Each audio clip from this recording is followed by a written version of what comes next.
പാകിസ്ഥാന്റെ മധ്യസ്ഥതയിൽ ഇസ്ലാമാബാദിൽ നടന്ന 21 മണിക്കൂർ നീണ്ട ഇറാൻ-US സമാധാന ചർച്ചകൾ എവിടെയുമെത്താതെ അലസിപ്പിരിഞ്ഞത് പശ്ചിമേഷ്യയെയും ലോകത്തെയും അനിശ്ചിതത്വത്തിലേക്കും ആശങ്കയിലേക്കുമാണ് തള്ളിവിട്ടിരിക്കുന്നത്.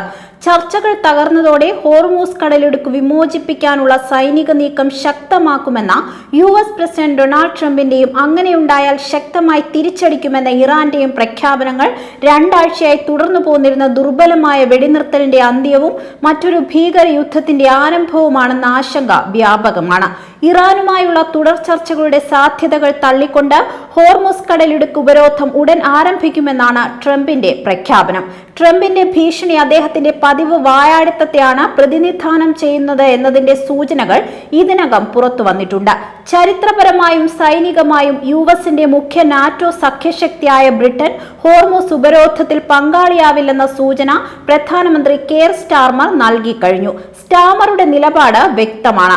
ഹോർമൂസ് കടലിടുക്കിലൂടെയുള്ള എണ്ണ പ്രകൃതിവാതക നീക്കം നിർണായകമാണ്. അത് തടസ്സപ്പെടുന്നത് അന്താരാഷ്ട്ര വിപണിയിൽ തന്ത്രപ്രധാനമായ ഈ ഉൽപ്പന്നങ്ങളുടെ വില ഉയർത്തും. അത് സമ്പദ്ഘടനകളിൽ ഗുരുതര പ്രത്യാഘാതം സൃഷ്ടിക്കും. തങ്ങൾക്ക് മൈൻ വാരാൻ ശേഷിയുണ്ട്. എന്നിരിക്കലും യുഎസിന്റെ ഹോർമൂസ് ഉപരോധത്തെ പിന്തുണയ്ക്കില്ല. ഹോർമൂസ് പ്രതിസന്ധി മറികടക്കാൻ യൂറോപ്യൻ സഖ്യശക്തികളുമായി കൂടിയാലോചിക്കും. സ്റ്റാർമറുടെ നിലപാട് അന്താരാഷ്ട്ര രംഗത്ത് ട്രംപും അദ്ദേഹത്തിന്റെ ഭരണകൂടവും നേരിടുന്ന കടുത്ത ഒറ്റപ്പെടലിനെയാണ് അടയാളപ്പെടുത്തുന്നത്.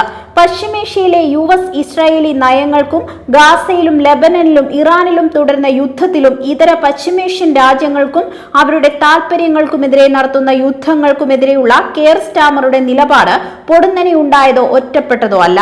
അത് ജനതകളുടെ പൊതുവികാരത്തെ അവഗണിക്കാനാവാത്ത രാഷ്ട്രീയ ബോധ്യത്തിൽ നിന്നും ഉരുവം കൊണ്ടതാണ്. ഗാസയിലെ കൂട്ടക്കുരുതിക്കും ലെബനനും ഇറാനും പശ്ചിമേഷ്യയ്ക്കും ലോകത്തിനു തന്നെയും എതിരായ യുദ്ധത്തെ അപലപിക്കാൻ ഒന്നിലേറെ തവണ ചരിത്രത്തിൽ ആദ്യമായി സാർവത്രിക കത്തോലിക്ക സഭയുടെ പരമാധ്യക്ഷനായി തിരഞ്ഞെടുക്കപ്പെട്ട അമേരിക്കക്കാരൻ പോപ്പ് ലിയോ 14 തന്നെ മുന്നോട്ട് വരികയുണ്ടായി. തന്റെ നയങ്ങൾക്കെതിരായ പോപ്പ് ലിയോയുടെ പ്രതികരണത്തിനെതിരെ പതിവ് പോലെ രൂക്ഷവും മര്യാദാരഹിതവുമായ ഭാഷയിലായിരുന്നു ട്രംപിന്റെ പ്രതികരണം. ലോകത്തെ ഏറ്റവും പഴക്കം ചെന്ന ഇറാൻ നാഗരികതയെ തന്നെ തകർക്കുമെന്ന ട്രംപിന്റെ ഭീഷണിയെ തികച്ചും അസ്വീകാര്യമെന്ന് വിശേഷിപ്പിച്ച പോപ്പ് നേതാക്കളോട് രക്തച്ചൊരിച്ചിലിന് അറുതി വരുത്തണമെന്നും നിർദ്ദേശിക്കുകയുണ്ടായി. കുറ്റകൃത്യങ്ങളോട് ദുർബലതയുള്ളവനെന്നും വിദേശ നയ സമീപനങ്ങളിൽ മോശക്കാരാണെന്നും ആക്ഷേപിച്ചുകൊണ്ടാണ് ട്രംപ് ആ വിമർശനങ്ങളോട് പ്രതികരിച്ചത്.